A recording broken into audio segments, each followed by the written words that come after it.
Good morning, Plan Kids! It's a holiday again dahil nilipat ng presidente ang holiday na dapat sa 21 ngayong Friday, 23. At matagal ko ng pinlano ito kaso matanghali na rin. Kanina pa ako gumawa, inuna ko dun sa baba kasi nga para matapos na. Pero dito, gagawa tayo pero siguro hanggang Monday holiday. So tutuloy natin yung trabaho dito pero mamaya alis ako kasi punta akong church. So tutuloy-tuloy lang natin. So magawa natin kung ano matapos natin kada araw. Meron din tayong plant haul at ngayon sisimulan na natin yan. Let's go!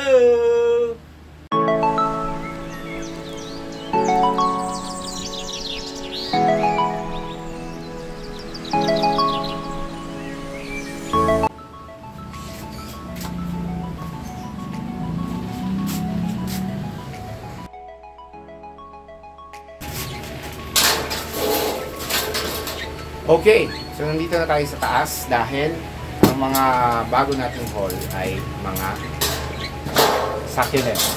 Okay? Ito po ay galing again kay Precious ng Ectus ni Precious. Yung mga grupo na tawag niya sa mga set buyers niya, sa mga miners niya. At yun nga, she's from Baguio. Siguro lalagay ko yung link ng Facebook page niya kung saan tayo nakamine dyan sa ating description box para sa mga interesado na kumuha sa kanya. Dalawang pots lang basically ito pero malaki yung isa kaya mukhang malaki yung box. Okay? So unahin na natin yung mga maliliit. Puro jari tayo, puro jari lang. Kasi nga, inaano nila para hindi maalog. So, unahin na natin itong mga to. Oh, may pa-free walis. Okay, mukhang dalawa nga lang yan. Mukhang dalawa lang ito na mine ko na variegated gino. Ayan, ganda. As I expected. One. Tama-tama. Nakaluggo ko na. Ang dami ko kayang ang dami ko kayang clay pot ngayon kasi nga yung mga dati pero meron man ako nakahanda na ilipat doon. Yung pangalawa kasi nababawasan yung mga yellow ko eh. So nagdagdag lang tayo. Okay, next natin ay ito. Nalusawan na ako dati nito. So, hopefully, yung paglalagyan ko sa kanyang pwestong bago ngayon ay mabuhay siya. Ito po ay isang euphorbia. Ayan. So, meron na tayo dati nito. Yun nga, nalusaw. I forgot yung specific na pangalan niya. Then lastly, ito, kinuha ko kasi ang mura sa sites niya. Pero, dalawang klase siya sa pot. Yung isa lang ang wala ako. Yung Mamilaria yata ito yung malaki. Pero yung isang klase na kasama na sa pot, marami na ako niyan. Pero, favorite ko siya. Gusto ko siya. So, okay lang sa akin na marami siya. Yeah.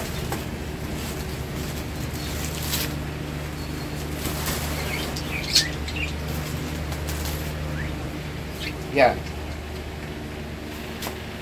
Mamilaria na red yung tip. Tapos itong dalawa, mga of course, blue boy. Favorite yan mga blue boy. So anyway, meron tayong mga pot na pwede natin pagsamahan ng blue boy. Para, alam mo yun, mas mataba din siya eventually in the future. Pero, for now, itong to, baka dito natin dito. Kasi kakamatay lang nung nakalagay dito. Tapos, yung Blue Boy, dito. Ay, hindi. Ito, nakitaan ko lang kung saan natin ilalagay. Dito, ililipat na lang natin itong isa. Itong paddle plat.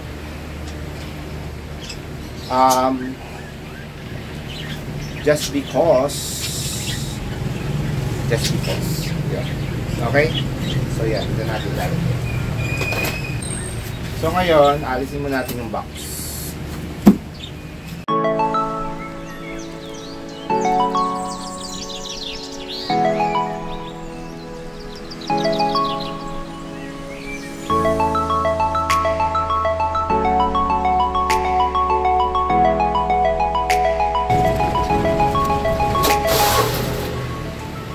Okay, so andito na tayo ngayon sa planting part.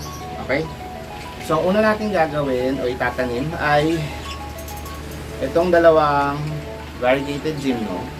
Nabili natin ng 100 pesos.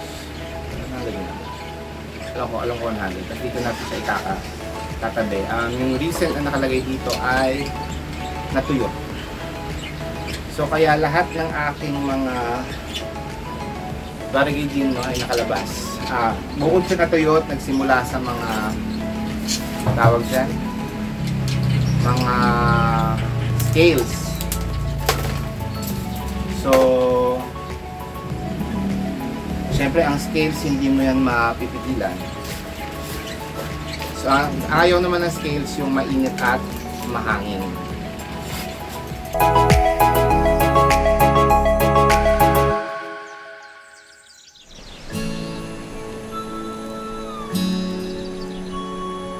Pinapatong lang natin dahil wala naman siyang mga ugat. Okay? So, ayan. 2 down tayo. Okay, linis. Ang susunod natin ay itong tawag dito Euphorbia na plano kong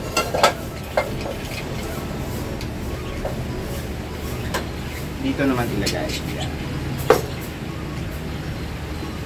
Malaki yung butas nito. So, feeling ko sakto lang siya. Okay?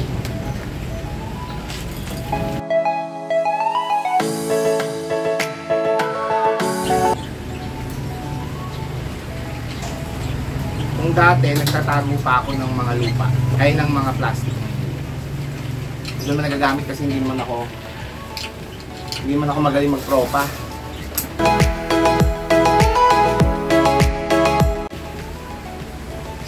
Kasi ibababa ko rin naman sila. Ayan, buti hindi naman masyadong basa yung lupa. Dati kasi pag dumadating dito, basa pa yung lupa.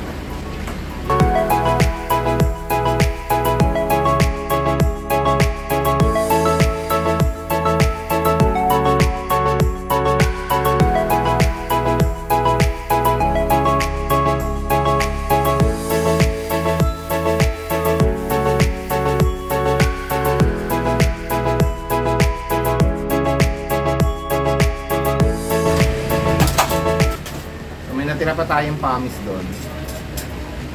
Kalat na. Basa nga lang. Pero okay. Yun naman yung dry naman yung ano natin. Soil mix. Okay? So yan, 2 down.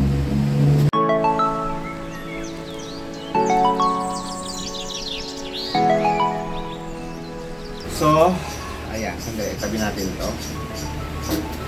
Dahil malaki-laking halaman kung susunod. Okay. So ito naman ang plano ko, tanggalin lahat ng lupa dito. Muna.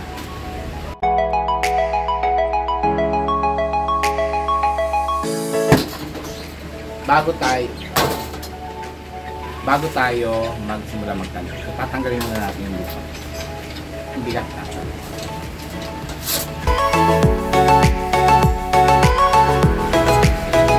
Lupang to, maganda to para sa ating mga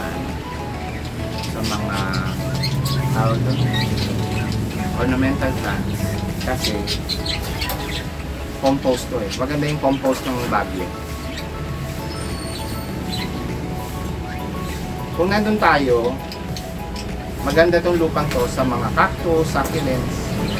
Pero since nasa lowland tayo, hindi siya maganda para sa kanila. So, para hindi masayang, sa ornamentals ko ginagamit.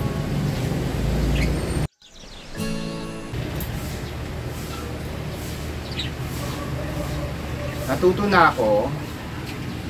Dati kasi, ang ginagawa ko, inaano ko yung, hindi ko ginaganto, hindi ko binubuhag-hag. Ang nangyayari, so yun, basta yung ganitong klaseng ano kasi nagre-retain ng moisture. Eh kung nasa mataas kang lugar, okay lang yun. Pero kasi since nandito tayo sa lowland, hindi siya advisable kasi malulusaw. Magre-retain ng moisture yung lupa papunta sa cactus. So, malulusaw ka. Dati kasi hindi ko na ginagalaw masyado. Ang dami-daming yung dati niyang lupa, ayun. Eh ngayon, nag-aano na ako. Yung meron na tayong soy mix talaga natin, nakaabang.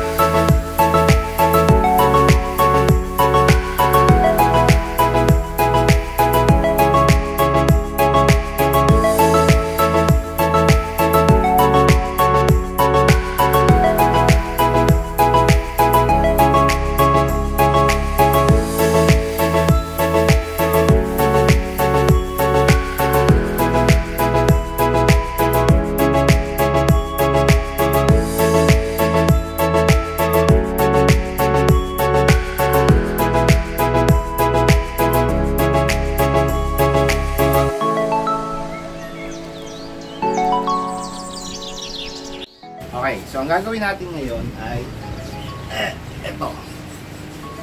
Since meron pa tayong isa dito na anong tawag dyan? Blue Boy. Pagsasama-samahin na natin siya dito sa pot na to. Para yung tatlong Blue Boy ang nandito sa pot naman na to. Ililipat ko lang yung jade na tumubo dito.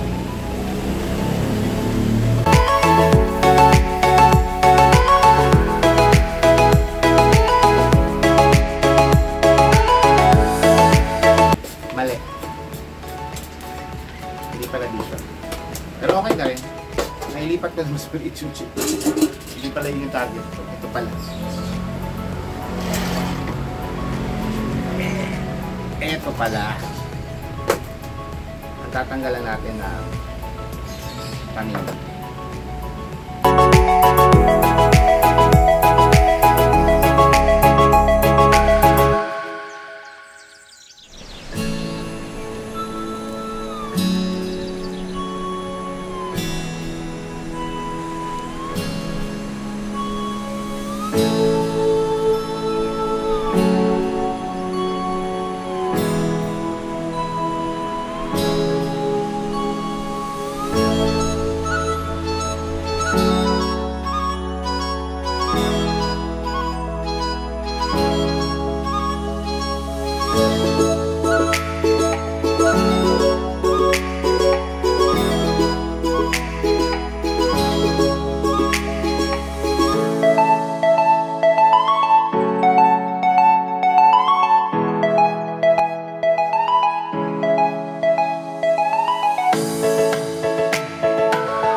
So, I will be ending the video here. I hope nagustuhan niyo po ang aking plant haul and maliit na potting session for this episode. Okay?